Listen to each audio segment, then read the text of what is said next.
Hoy día damos inicio a nuestra novena charla de costos y finanzas para emprendedores. El tema que vamos a comenzar a ver hoy día y que seguramente nos va a ocupar más de una charla se refiere al flujo de caja. Y para no perder más tiempo, entremos directamente a nuestro tema de flujo de caja. El temario nos va a ocupar seguramente un par de sesiones, un par de charlas, y el temario lo he definido de la siguiente forma. Lo primero es ver el concepto de flujo de caja. Vamos a dar un ejemplo. Y enseguida vamos a hablar del flujo de caja proyectado.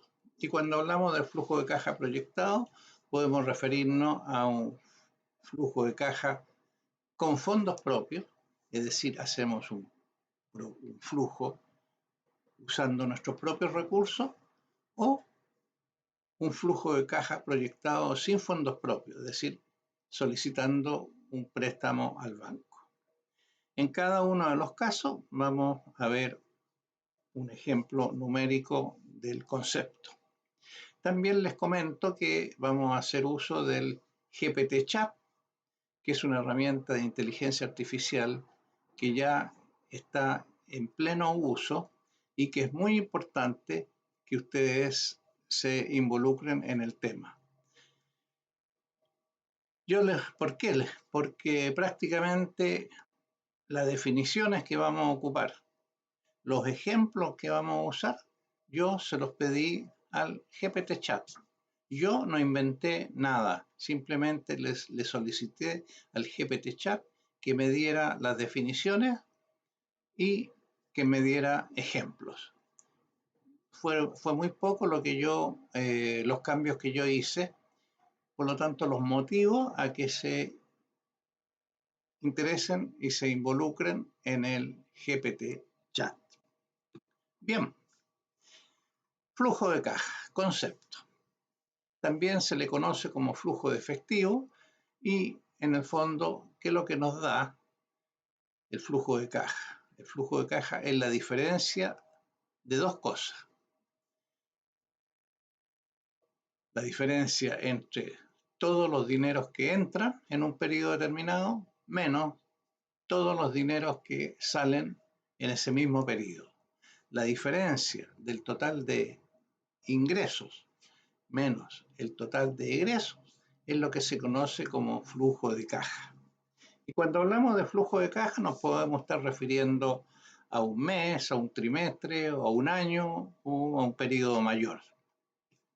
Es decir, es un concepto tremendamente útil. Ya les voy a indicar por qué.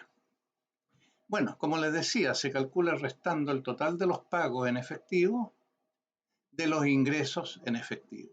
Es decir, suma de los ingresos menos suma de los egresos durante ese periodo. En otras palabras, el ingreso en efectivo es lo que llamamos entradas, los pagos en efectivo son lo que llamamos salidas, y esa diferencia es el flujo de caja. Ahora, ese indicador es tremendamente importante. ¿Por qué? Porque nos entrega dos elementos. Primero que nada nos indica cuál es la salud financiera de la empresa y cómo está la gestión de efectivo de la organización. En otras palabras, nos dice si tenemos efectivo para financiar nuestro periodo que estamos analizando y también nos dice que también estamos administrando nuestros recursos. Ahora, ¿para qué sirve el flujo de caja cuando tenemos, ¿no es cierto?, un saldo positivo? Bueno, nos sirve para pagar las deudas, para invertir en nuevos proyectos y, por último, ¿no es cierto?, distribuir excedente entre los dueños o accionistas. En resumen, si el flujo de caja es mayor que cero, significa que se ha generado más efectivo del que se ha gastado. Y eso obviamente que es bueno. Si el flujo de caja es menor que cero, es decir, es negativo, significa que se ha gastado más efectivo de lo que se ha generado. Y eso obviamente que no es tan bueno. Veamos un ejemplo. El ejemplo se refiere al flujo de caja para un periodo determinado para una empresa que fabrica juguetes. Aquí tenemos el resumen de los ingresos.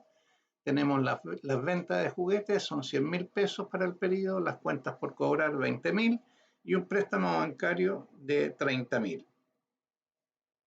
Después tenemos los egresos, materia prima 40.000, sueldos 30.000, arriendo y servicios básicos 15.000, pagos de préstamo 10.000 y los gastos de marketing y publicidad 5.000. Bueno, ¿cómo calculamos el flujo de caja? Ustedes seguramente ya se adelantaron y lo que hicieron fue sumar los ingresos y sumar los egresos. Si sumamos los ingresos, eso nos da 150.000. Si sumamos los egresos, eso nos da 100.000 y la diferencia son 50.000. Esa diferencia es lo que se llama flujo de caja económico. ¿Por qué se le llama flujo económico? Porque no hay ningún elemento financiero, interés financiero involucrado en esto. Si hubiera interés financiero, esa diferencia entre el flujo de caja económico menos los intereses financieros nos darían el flujo de caja financiero.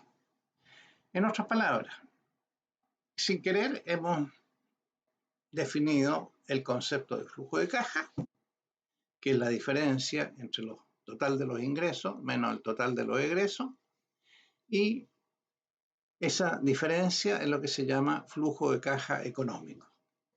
Si no tenemos que hacer ningún pago de intereses por algún préstamo, esa diferencia es cero, por lo tanto el flujo de caja financiero es igual al flujo económico.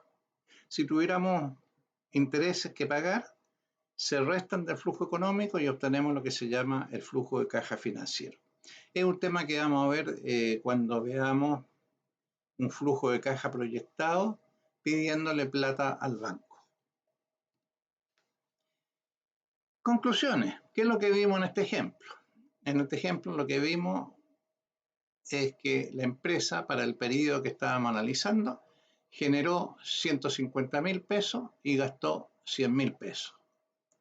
Es decir, tiene un flujo de caja neto de 50.000 pesos. ¿Qué es lo que indica eso? Eso indica que la empresa, indica dos cosas. Primero que nada, que la empresa tiene una buena salud financiera. ¿Por qué? Porque sus ingresos son mayores a sus egresos. Y también indica una buena gestión. ¿Por qué? Porque obviamente que se manejaron los ingresos y los egresos de tal forma, se hizo la programación para que tuviéramos un saldo positivo. Y que ese saldo obviamente podemos dedicarlo ya sea a nuevos proyectos, a distribuir dividendos o por último repartir entre los dueños algún excedente. Bien, ese es el tema que yo quería conversar con ustedes hoy día. La próxima charla vamos a ver qué pasa cuando tenemos un proyecto, un flujo de caja para varios periodos. Nos estamos viendo, cuídense.